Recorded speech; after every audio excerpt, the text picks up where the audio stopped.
আমি অন্তপুরের মেয়ে, চিনবে না আমাকে। তোমার শেষ গল্পের বইটি পড়েছি শরৎবাবু, বাসি ফুলের মালা। তোমার নায়িকা এলোকেশীর মরণ দশা ধরেছিল ৩৫ বছর বয়সে। ২৫ বছর বয়সের সঙ্গে ছিল তার রেশারেশি। দেখলেন তুমি মহাদশায় বটে, জিতিয়ে দিলে তাকে। নিজের কথা বলি, বয়স আমার অল্প। একজনের মন ছুঁয়েছিল আমার এই কাঁচা বয়সের মায়া, তাই জেনে পুলক লাগতো আমার দেহে। ভুলে গিয়েছিলেন অত্যন্ত সাধারণ মেয়ে আমি।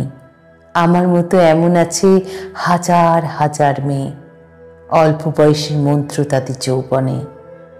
তোমাকে দোহাই দিই, একটি সাধারণ মেয়ের গল্প লেখো তুমি।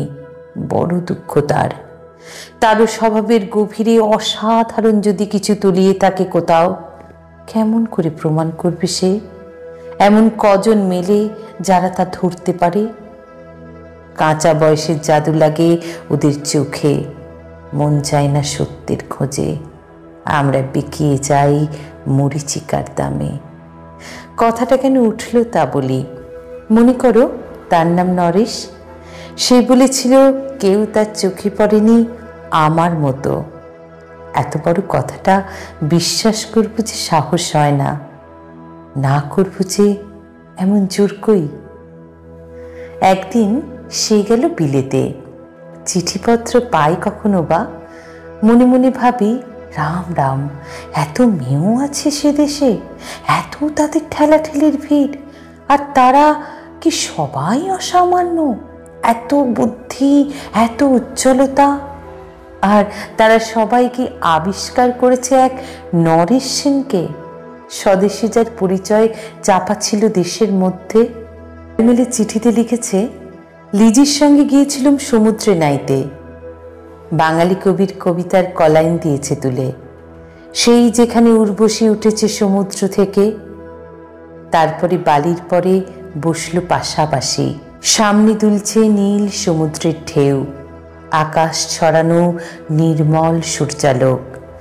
লিজি তাকে খুব আস্তে আস্তে বললে, এই সেদিন তুমি এসেছ, দুদিন পরে যাবে চলে।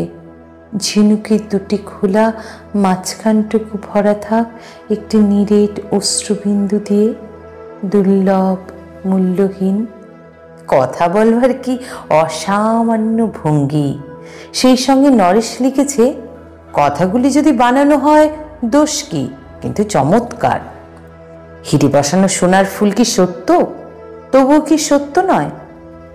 বুঝতেই পারছো, একটা তুলনার সংকেত ও চিঠিতে অদৃশ্য কাঁটার মতো আমার বুকের কাছে বিধি দিয়ে জানায় আমি অত্যন্ত সাধারণ মেয়ে।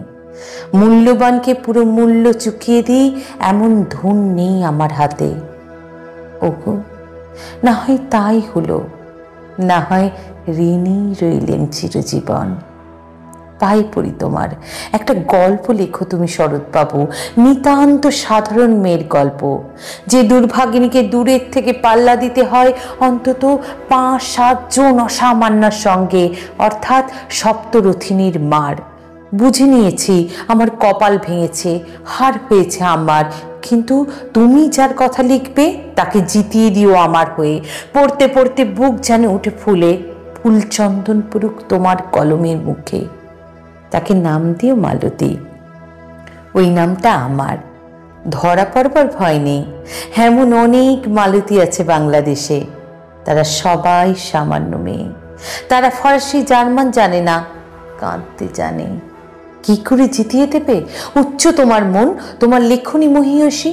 তুমি হয়তো ওকে নিয়ে যাবে ত্যাগের পথে, দুঃখের চরমে শকুন্তলার মতো। দয়া করো আমাকে, নেমে এসো আমার সমতলে।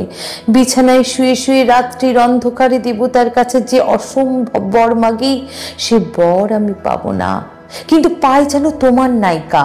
রাখো না কেন নরেশকে ৭ বছর লন্ডনে, বারে বারে ফেল করুক তার পরীক্ষায়, আদরে থাক আপন উপশিকা মণ্ডলীতে।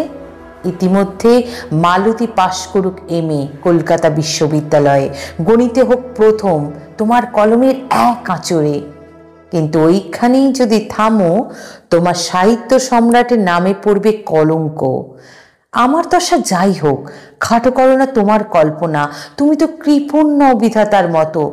দাও পাঠিয়ে ইউরোপে, সেখানে যারা জ্ঞানী, যারা বিদ্বান, যারা বীর, যারা কবি, যারা শিল্পী, যারা রাজা, দল বিধে আসুক ওর চারিদিকে। জ্যোতির্বিদের মতো আবিষ্কার করুক ওকে, শুধু বিদুষী বলে নয়, নারী বলে। ওর মধ্যে যে বিশ্বজয়ী জাদু আছে, ধরা পড়ুক তার রহস্য। নূরের দেশে নয়, সে দেশে আছে সমস্তার, আছে দরদি, আছে ইংরেজ, জার্মান, ফরাসি। মালতীর সম্মানের জন্য সভা ডাকা হোক না, বড় বড় নামজাদার সভা। মনে করা যাক সেখানে বর্ষণ হচ্ছে মুষলধারী চাটুবাক্য, মাঝখান দিয়ে সে চলেছে অবহেলায়, ঢেউয়ের উপর দিয়ে যেন পালের নৌকা। ওর চোখ দেখে ওরা করছে কানাকানি। সবাই বলছে ভারতবর্ষের সজল মেঘ আর উজ্জ্বল রৌদ্র মিলেছে এক মোহিনী দৃষ্টিতে। এইখানে জনান্তিকে বলে রাখি, সৃষ্টিকর্তার প্রসাদ সত্যই আছে আমার চোখে, বলতে হলো নিজের মুখেই। এখনো কোনো ইউরোপীয় রসজ্ঞের সাক্ষাৎ ঘটেনি কপালে।